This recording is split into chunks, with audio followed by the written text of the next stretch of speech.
Hello again, my name is Rodney Reynolds and welcome to another video review. Today I'm looking at the Thermaltake Shark aluminum case. This case is all aluminum, so it's very light. Now the front of the case is one big large door. This door has one blue LED right here, and you can certainly see that shark theme. The door opens by unlocking it with a key right here. To reveal, 5.25 inch drive bays, 2 external 3.5 inch drive bays, the power button and reset buttons right here, and the hard drive activity and power LED is right here. There's also a 120mm fan included just inside the case with a filter right here.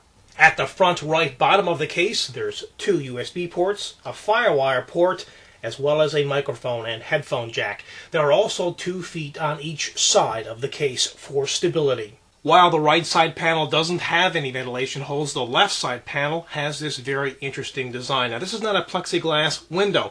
This is actually a honeycomb pattern that's cut right out of the side panel. Also, this panel can be locked right here, and opening it is quite simple.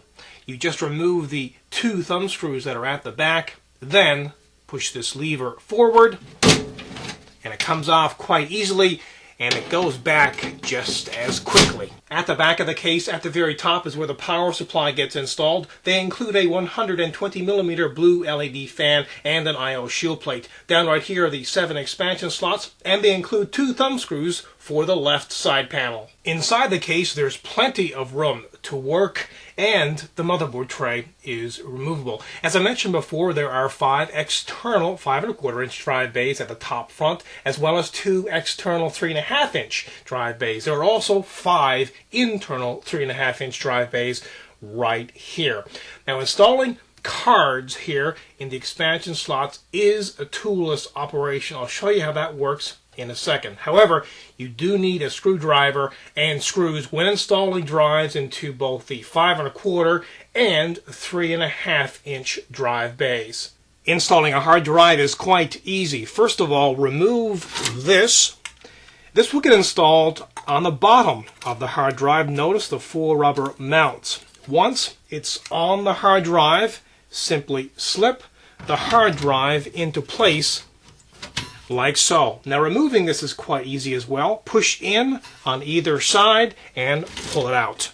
When installing drives in the 5.25 inch drive bays, first remove the drive bay cover. Inside this cover is where you'll find 2 rails. These go on each side of the drive, and then slip it into place.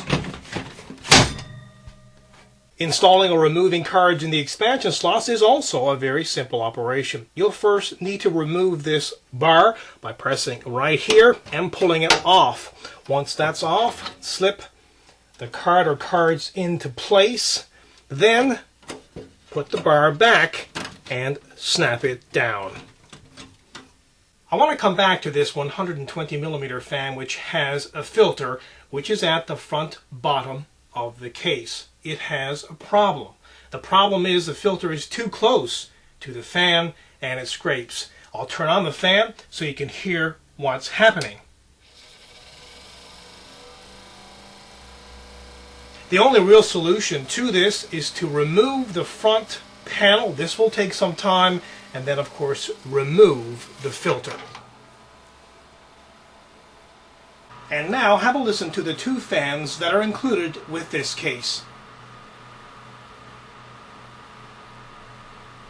This product looks great, has plenty of room to work, is light, and has lots of features. But one thing against it is this fan filter problem at the front of the case, something you'd expect them to fix before shipping a product like this. If you do have this case, I'd love to hear from you. Go into the thread that's associated with this video review and post a message. If you have the problem or do not have the problem, again, I would love to hear from you.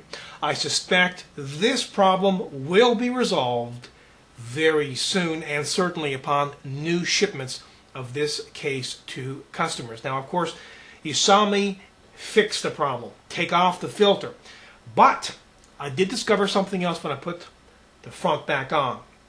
There are wires which lead to the 2 USB FireWire microphone and headphone jack at the bottom right of the case. Well, they're so close to the fan, you need to tuck them kind of underneath and be very careful when you're putting it back. Otherwise, these wires will get caught up in the fan, and of course, that is not a good thing. Only for this, I would have given it a kick-ass, but overall, it gets a great.